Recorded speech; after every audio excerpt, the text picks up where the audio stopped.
Welcome to this video about my life as a teacher in Spain. My name is Jamie and I taught in Spain for 5 years in 3 different ways. So today I will talk about these different ways that you can teach in Spain.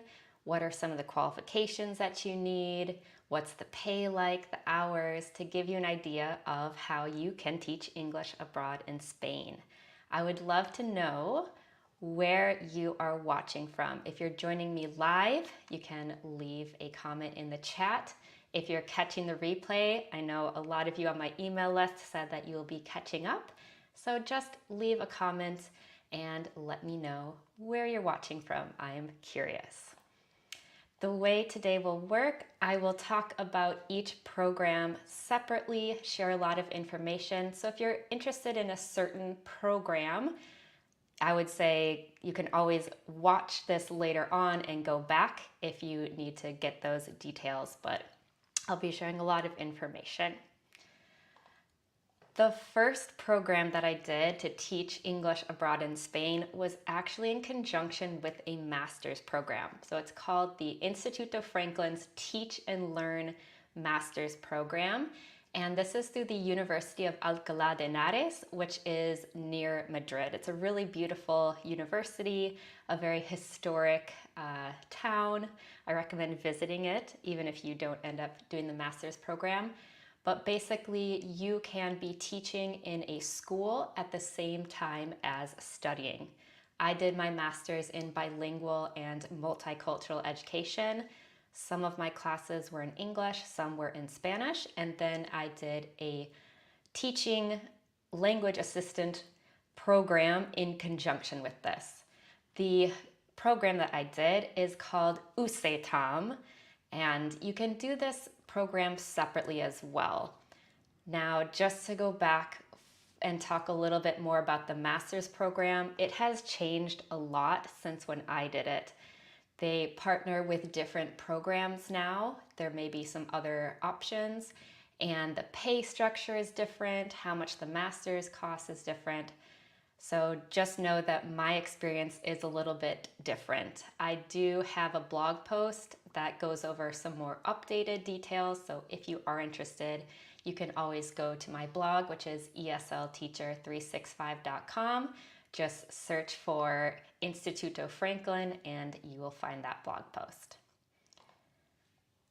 Let's begin talking about UCETAM. Like I mentioned before, this is based in Madrid, and most of the placements are actually for preschool, kindergarten, kind of young learners. I worked in primary at a big charter school. So UCETAM partners with different charter schools. Charter school is basically when there is some public and some private funding. In Spain, you'll find public, private, and charter schools. To go over a little bit about who and what I taught. This is a bit interesting because people think, okay, I'm teaching in Spain, I'm going to be teaching English. Yes, but you also have the opportunity to teach other subjects as well. I taught in this school art, science, social studies, and English. This is a school that is considered to be a bilingual school, and so they teach the subjects in both languages. And because I was the English language assistant, I was helping out doing the science lessons in English, teaching the art classes in English, all of that kind of stuff.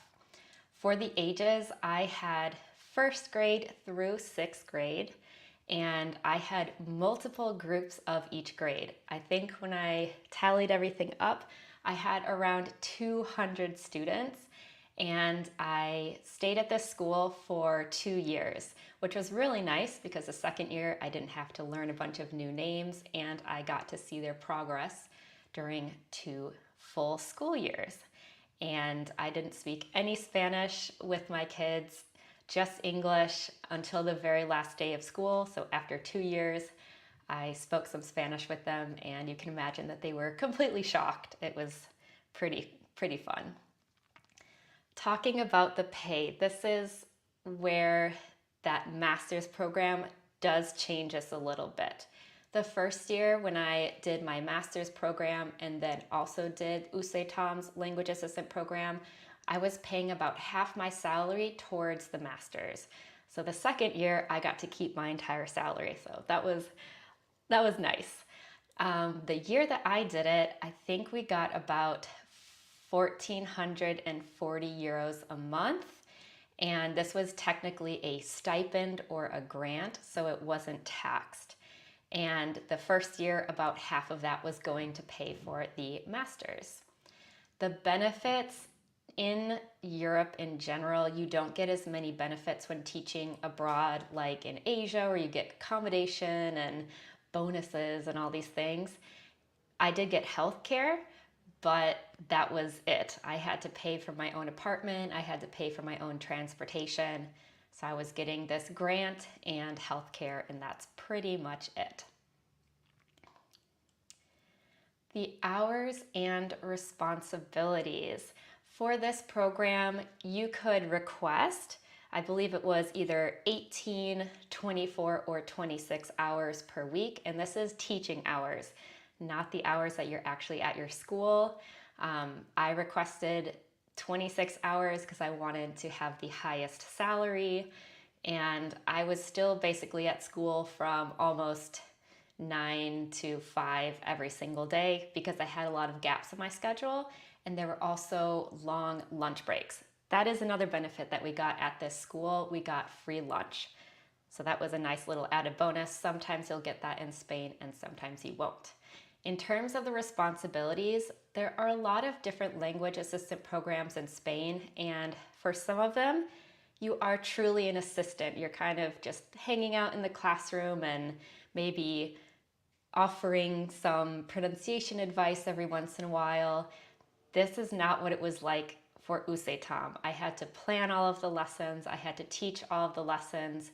There was a local teacher that was supposed to be in the classroom with me managing the behavior, but this was not always the case. Sometimes they did leave me alone with the students, but if they're doing this, they shouldn't be doing that for legal reasons. So definitely bring this up to your admin.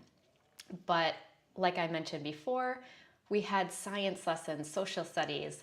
They gave me books that I could use to prepare my lessons. For example, if we were doing a unit on space, I would have to teach the different concepts, go over the vocabulary, and then I also had usually those same groups also for art, for English classes too. For the English classes, sometimes I would work with small groups of students, especially if they were preparing for exams. I would help them with the speaking practice.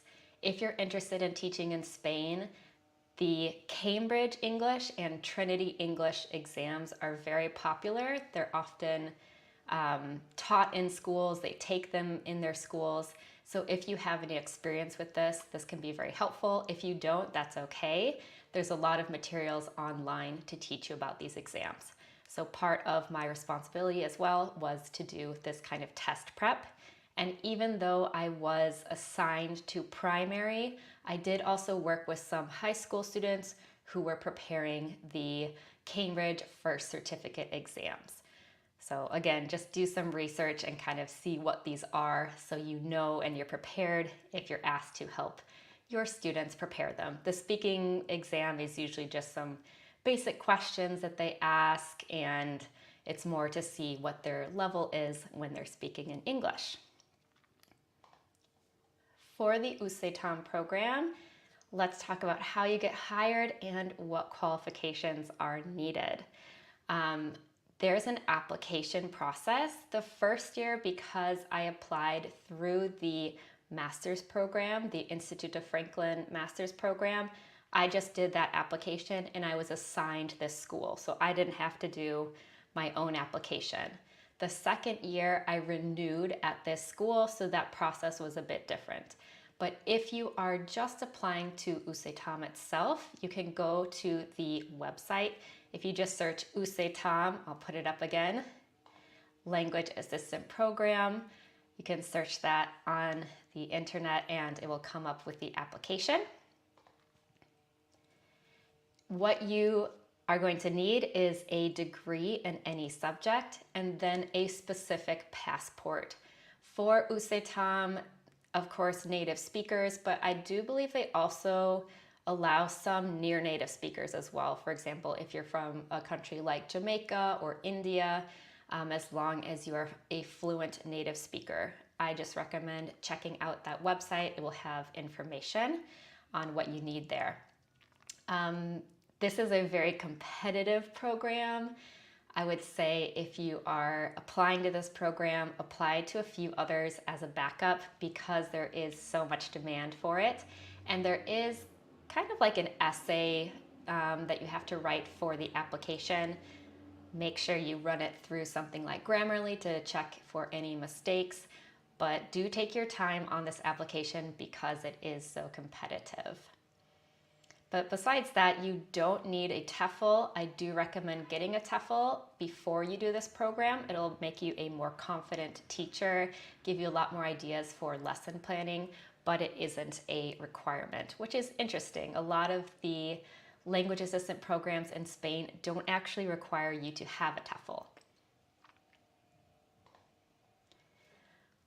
Some tips for what to expect and some mistakes to avoid when it comes to UCETAM.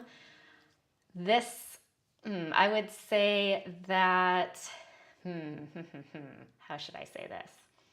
For UCETAM, you have quite a bit of responsibility. If you haven't taught before, I don't recommend this program because you are a lot more responsible for your classes, for your lesson planning than, for example, the NALCAP or the Auxiliares de Conversacion program. That you are more of an assistant. But for this one, if you do have some tutoring or teaching experience, I think you'll be fine. But there were some other assistants that I worked with that had never taught before and they were quite overwhelmed. Just be aware of that. Also, you will be working with a lot of different co-teachers. So these are the local Spanish teachers, and you'll be working with people with a lot of different personalities, different levels of English. Some of them might be very confident speaking and teaching in English. Some of them may not be. And you just need to be flexible and adapt to this. Also, I would say if there's anything that makes you uncomfortable, that you don't like in your classroom, you need to stand up for yourself. To give you an example, a lot of the behavior management in my school was kind of just yelling at the kids to get them to be quiet. And actually, some of them would say like, shut up to the kids in English. And that made me very, very uncomfortable. I ended up speaking with my co-teachers, and even though technically behavior management wasn't my responsibility, I asked them if they would allow me to manage the class in my own way. I'm a much more patient teacher. I like to wait until everyone is calm or do a countdown, something like that, rather than screaming at them. It just means that you may need to adapt your teaching style a little bit and cooperate with your co-teachers. Besides that, yes, a lot of lesson planning, especially if you're teaching multiple subjects and multiple different groups. Of course, if you have 3 first grade classes, you can use the same lesson, but think that you could potentially have an English lesson, an art lesson, a science lesson. There's also opportunities to teach physical education. You may be doing a lot of different lesson planning, and they only gave us 1 prep hour per week. Not sure how you're supposed to prepare for that many lessons in just 1 hour. It did take a lot of planning outside of the class. Okay. I'm going to go to a few questions before we go on to the next program. Okay. So English with Adam says, I have a 120-hour TESOL cert and have been tutoring English online for a couple of years. That's awesome. Yeah, so if you already have a TESOL, that is going to help you. But I hear that with a student visa, I'll only be permitted to work 20 hours per week. Yeah, that is not enough for the high cost of living in Spain. That's an excellent question. Okay, if you are teaching on a student visa, This would mean that you're doing one of these language assistant programs, or you could be teaching in private language academies, which I didn't do, so I won't be going into that today, but I do have some information on that, and I will tell you about how to access that information later on. The maximum used to be 20 hours per week. They actually recently changed it to 30 hours per week, so that's good news. Most of these language assistant programs are going to be around 16 to maybe 25 hours a week. And back when I taught, it was totally doable to live there, pay rent, travel, have all my living costs covered, everything like that. But nowadays, the rent has gotten really, really high. I always lived with other people, so I had shared flats. But I would say, yeah, it's pretty hard these days with the higher cost of living, and a lot of these companies and programs either haven't raised their salaries or they've actually lowered them. I do believe that UCETAM currently pays less than when I taught there like years ago. So that is something to consider. So I guess for Adam, yes, you have technically up to 30 hours a week on that student visa, but do consider things like shared accommodation. Living outside of the city center can also help. Public transport is really good in Spain, so a lot of people live in the suburbs and then commute in. I always lived in the city center, and then my schools were kind of in the suburbs, so I would commute out, but that's just something to consider. If anyone else has any questions, just let me know, and we will get back to our next program. The next program is called NALCAP if you are from the United States or Canada, and it's also known as Auxiliares de Conversacion, which is basically just language assistant program. This does have options for teachers from the UK. British Council is the partner of this program. There's also one for Indian teachers and teachers from the Philippines, Australian teachers, teachers from New Zealand. I'm not sure if there's any other Auxiliares de Conversación programs that partner with specific countries. This is a government-led program, and so it depends on each country's government and if they have this sort of agreement. This is probably the most popular one. They have the most placements throughout Spain, and definitely for Americans it's most popular because there is no fee to apply. Some of the other language assistant programs in Spain have pretty high fees, which is kind of strange if you're basically paying to have a job, but some of them do offer support.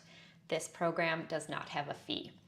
Just to let you know, if you are applying to this one as a Canadian or an American, the requirements are going to be different than if you're applying as an Indian teacher or as a teacher from the Philippines. Those countries do have some extra requirements, so you need to look at your own country's website and see what those are.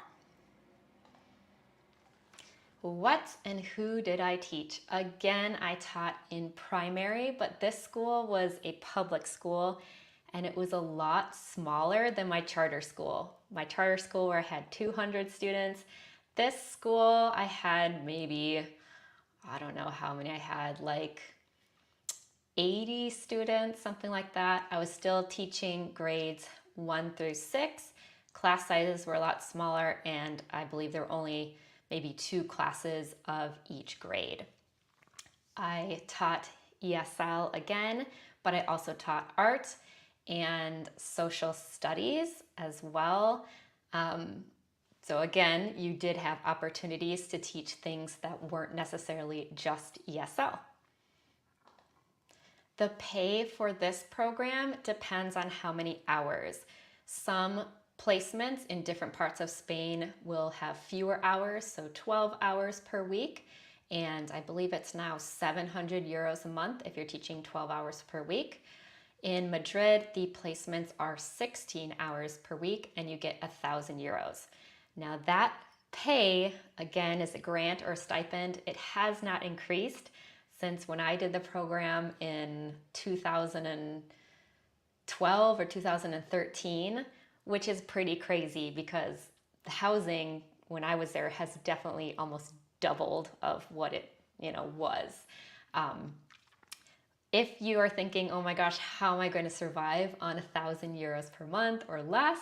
A lot of people supplement their teaching stipend with private classes. I did this all throughout my time in Spain, except for when I was teaching full-time at the American school, which I'll talk about later on. But when I was working as a language assistant, I did do private tutoring, and I found these opportunities through other language assistants who had left the country and needed people to cover their classes. I had some friends who left me their classes. I also just met friends of my Spanish roommates who wanted classes, adult students. I had a business English class with someone as well that I found on a website called Tus Clases Particulares, which is like your private lessons. And some of my friends also tutored the kids that they taught at school. If you have this agreement with your school, sometimes they allow it, sometimes they don't. Often at the lunch break or after school, you can tutor your kids that you teach in class, but you would go to their house. So that is an option if you're looking to supplement your income. If you're teaching through a program like Auxiliares de Conversacion or NALCAP, you're not teaching very many hours. You only work 4 days a week. So you can use that 5th day to travel, or you can use it to tutor and make some more money. The benefits, again, just health insurance. That was the only benefit that was provided.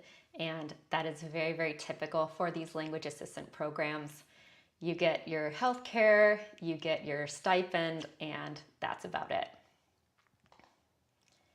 The hours, my hours were 16 hours teaching per week because I was based in Madrid and that's what it is there. And I taught, I think I had Fridays off, I believe. So just Monday through Thursday. Responsibilities were quite different from the first language assistant program. For this one, I really was more of an assistant rather than the main teacher. They had me pull out groups of students to work with, mostly with flashcards or practicing their vocabulary, helping them with homework, preparing them for some of those exams that I mentioned before. My school did the Trinity exams.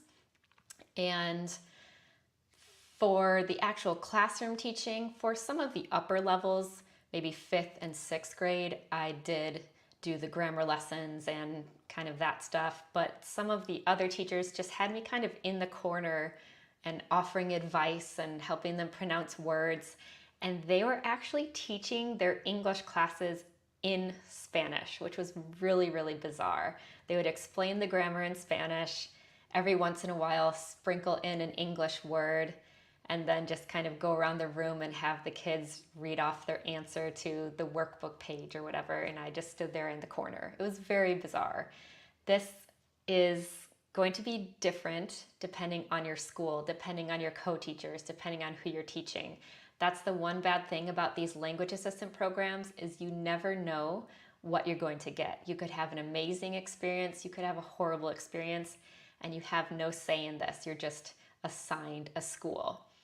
I would say that in this school, they didn't really take advantage of the fact that I had teaching experience. I knew what I was doing. They just kind of treated me like every other language assistant and assumed that I, wouldn't really be able to do much, which was a bit strange. I didn't really enjoy this program as much, and I only stayed there for a year.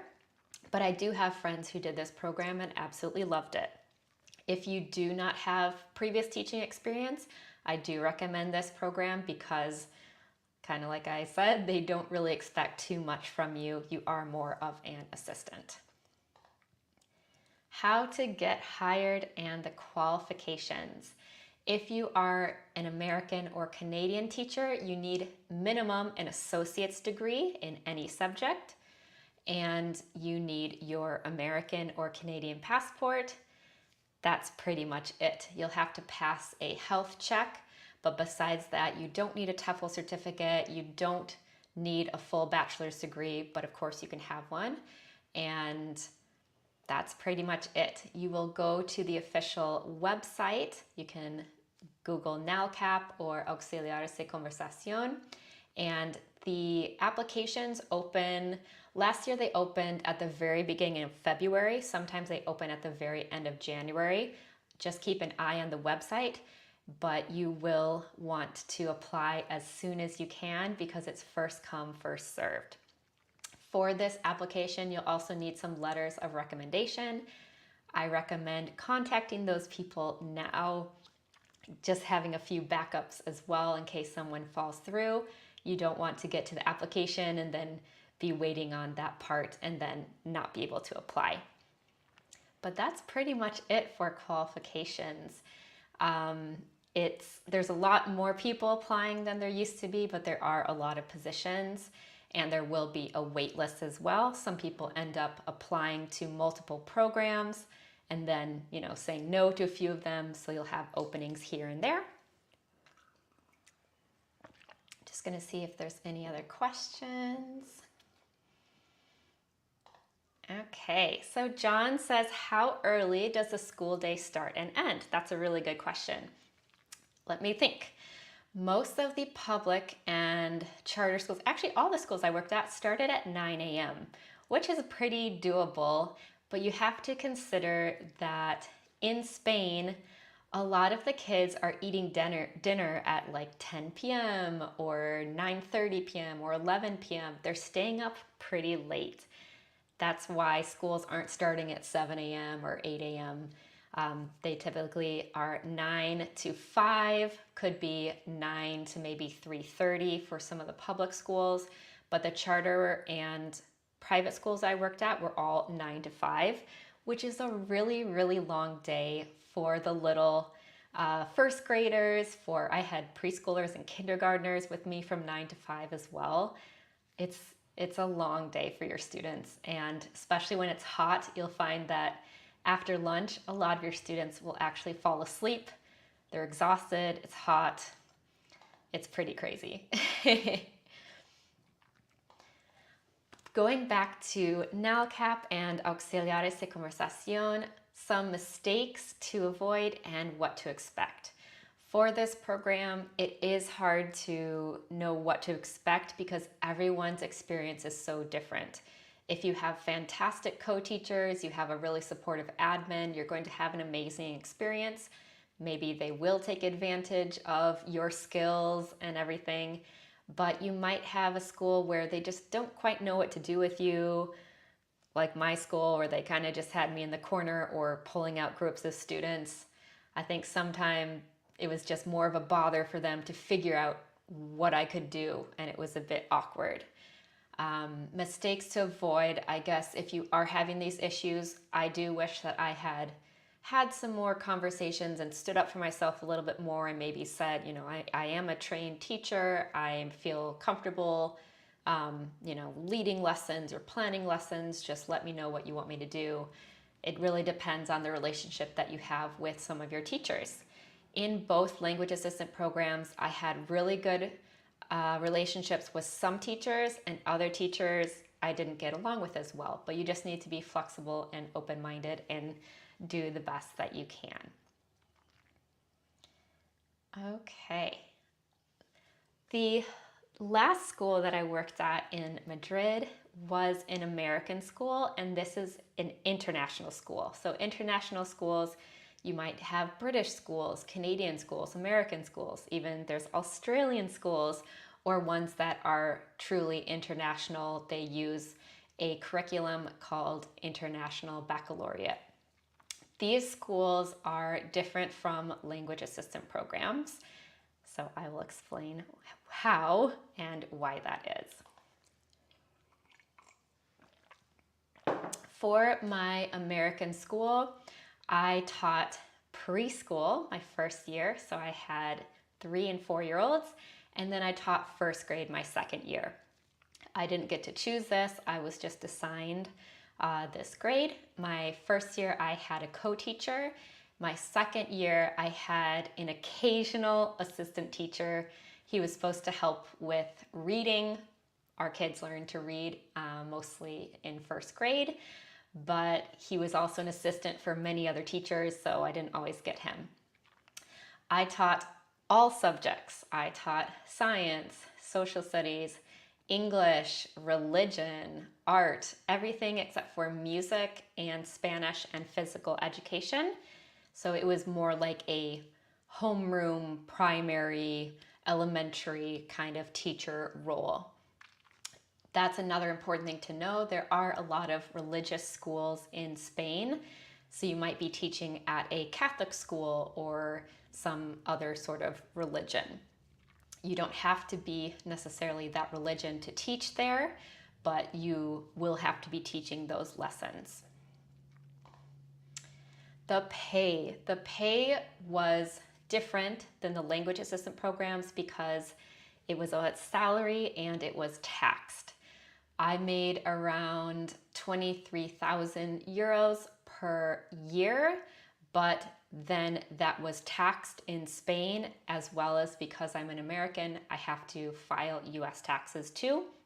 There is a tax treaty between Spain and the US, so you're not paying twice, but you do have to file twice. For the benefits, I got transport to the school, so a private bus came and picked me up really close to my housing, but only because some of my students lived near me, and so we got to share that bus stop. I got free lunch at the school and I got health care, and that was it. I got this job when I was already in Spain as a language assistant. Someone recommended me because I have a US teaching license. So I didn't get any sort of moving benefits or housing benefits, although some teachers at the school did get this. If they were being brought in from the UK, for example, they did get a moving allowance and things like that. It just depends on the international school. The more high quality ones are going to offer you good benefits like this, relocation, money, paid flights, maybe paid housing, all of that kind of stuff. But because I was already in Spain, I did not get that. Okay, hours and responsibilities. This was a full-time job, so 9 to 5 we were at the school. I was on that bus for, I think it was about 45 minutes before school and after school, so it was a long day. My responsibilities, I was responsible for planning and teaching all of the lessons as well as communicating with the parents. Now at this school, there was a rule that we had to communicate with our parents in English.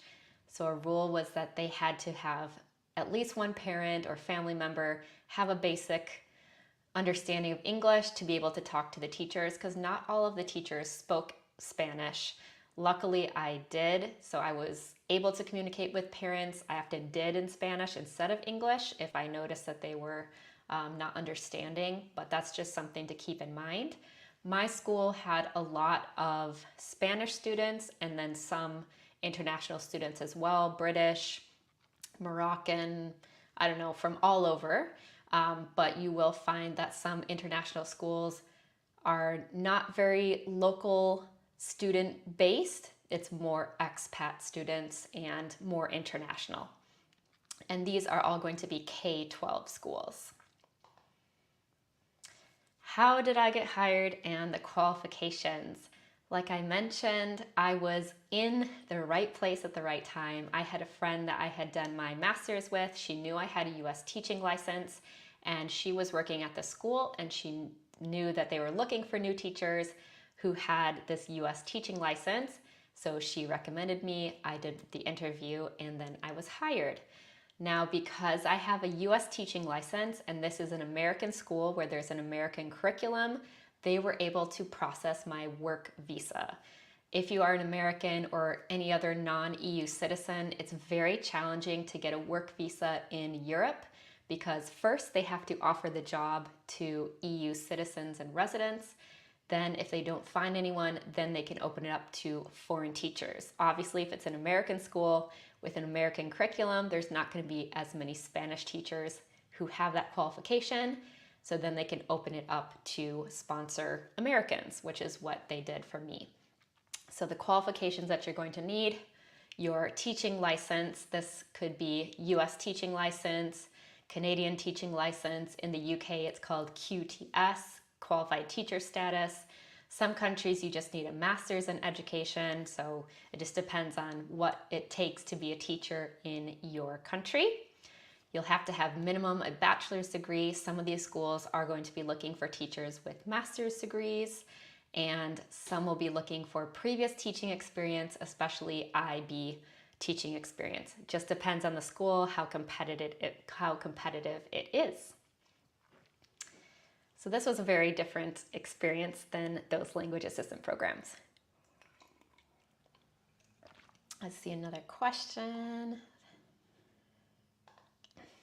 Okay. Are teachers ever given the opportunity to take on administrative roles? Yes. If you are looking at international schools, they are hiring teachers as well as admin. They're looking for principals, they're looking for vice principals, counselors, secretaries, all of that kind of stuff. Those can be hired for international school roles. For the language assistant programs, those are just going to be roles for teachers. They're just looking to hire those assistants to help the local teachers within the classroom. So it is quite different. But for admin roles, 100%, you can find those in international schools. Okay. What to expect and mistakes to avoid. All international schools are not the same. You'll find that some are very prestigious, very high quality. They have an amazing curriculum and activities for their students. They're trying to get their students into the top universities around the world. And then you'll find some that say they're international schools, but they're kind of not. They don't really have that same curriculum or quality of education. Just be careful of which schools you're applying to. To avoid this kind of, good versus bad international schools, what you can do is go through an agency. There are agencies like Search Associates, Teachaway, TES, International School Services, and they are going to vet these schools and then match them with vetted teachers. So you normally will create some sort of profile, and then after that, they're going to match you with a school, or you get the information where you can apply to the school. You can also just Google the international schools in another country and contact them directly. Some of the schools only go through recruiters, so just be a bit careful. The higher quality ones might partner with a specific recruiter, whereas other ones, they may just take your CV and kind of keep you on file. So it is worth it. I would say do a bit of both.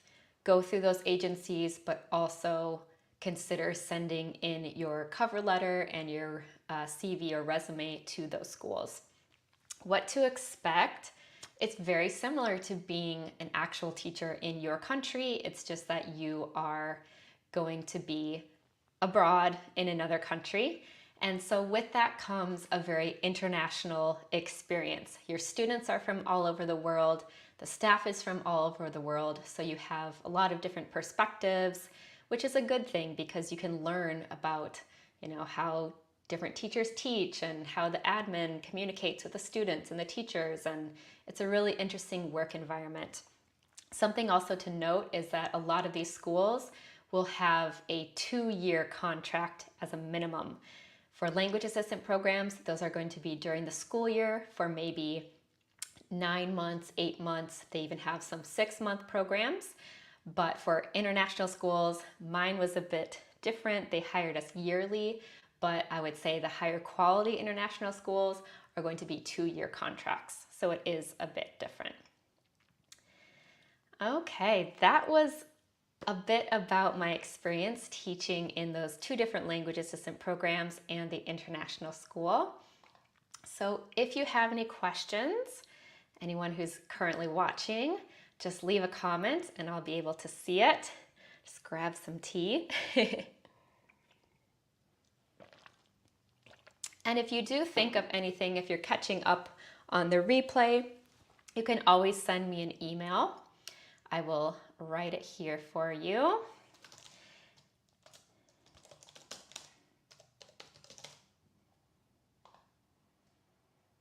So if you do think of anything as you're watching this or after, you can email me at jamie@eslteacher365.com. Okay, I'll wait a little bit more for some questions, and if not, here we go. John's just saying, thank you for the information. You're welcome. And I will see you soon, John. I'm doing some coaching with John this week. Enjoy your vacation. All right. Well, I will tell you a little bit about my Teach in Spain workshop. If you are interested in teaching in Spain, I do have a pre-recorded workshop that you can purchase, and I do have a special deal with it. But for this workshop, you're going to learn about different ways to teach in Spain, all the visas, what to expect, how to find housing, how to apply to these programs and jobs. I've basically packed in all the information that you need to know about teaching in Spain into this workshop. So you can go to courses.eslteacher365.com/Spain workshop to find this. You'll find all of the details there. And if you purchase this workshop before October 16th, I will also throw in a free 30-minute coaching call with me. So this is a really good deal. You can watch that workshop. Then any questions that you have about your own personal situation, I'll send you a link to where you can schedule that free 30-minute coaching call with me. So if you're interested in that, I highly recommend signing up for the workshop. So I'll put that up there again, and then you'll also find it in the video description. Okay, I do have a question. Okay, does your coaching include step-by-step help on landing a teach abroad job? Yes. So if you do coaching with me, I will go through your qualifications, your preferences, what you're looking for in a teach abroad job, and then I will help you decide, where you can apply, give you lots of information about the visa, the different ways to teach there. Yes, I'm a very step-by-step person, so I will walk you through that whole process. Which countries in Africa are eligible in teaching English in Spain? So if you are a non-native speaker, you'll have a few different options. There are some language assistant programs. For example, there's one called BEDA, B-E-D-A, which accepts anyone that speaks English fluently. So they don't, base it on your passport or anything like that. I do have a friend from Trinidad and Tobago who taught through that program. She also did the master's program with me.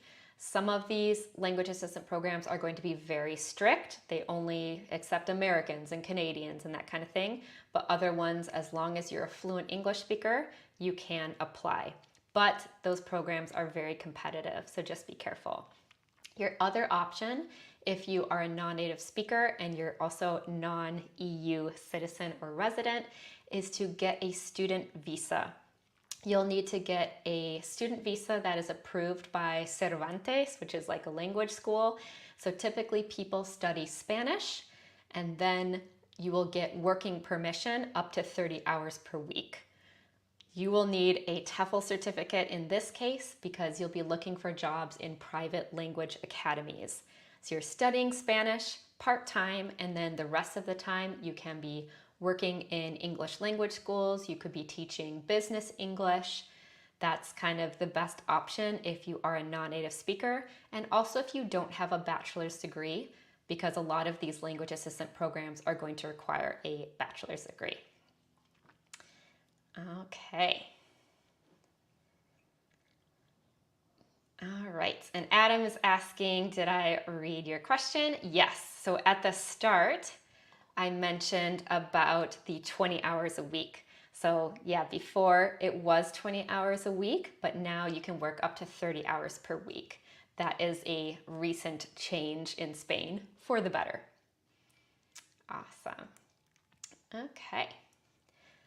So any last questions, just let me know.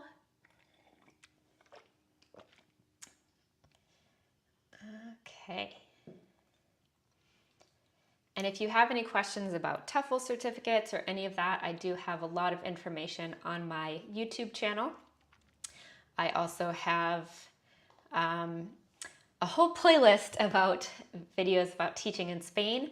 So I have a video for each program that I did, for all of the programs. If you are looking for more information, check out my workshop or check out my playlist. Okay. Yeah, no worries. Okay, so Adam's just asking again about like that other source of income. Yes, so for your other source of income, I recommend private tutoring on the side. I taught both kids and adults. For the adult students, I did conversation lessons, I did business English lessons. For the kids, a lot of families are looking for either like an au pair situation where you live with the family, they provide you with meals and housing, and then you interact with the family in English with the kids. Or sometimes you'll have classes where they just want you to play with the kids in English, or actual homework tutoring kind of situation. So I did all of that minus the au pairing. I did playing in English. We would bake together. We would play board games, just always speaking in English. I also had some children who I tutored. I would help them with their homework and extra practice. And then my adult students, I had business English student and some other adult conversations. So that's probably the easiest way to have another source of income if you are accepted into one of these programs. Yeah. Some people do get another part-time job, but you just need to look at your visa and make sure that you're able to do that. And some people do teach online as well, but just depends on the companies that you're working for. Okay, well, thank you so much for joining me today. If you have any other questions, you can always send me an email or just leave a comment down below and I will answer that. I hope this was helpful and I hope you have a great day wherever you are in the world. So happy teaching. Bye.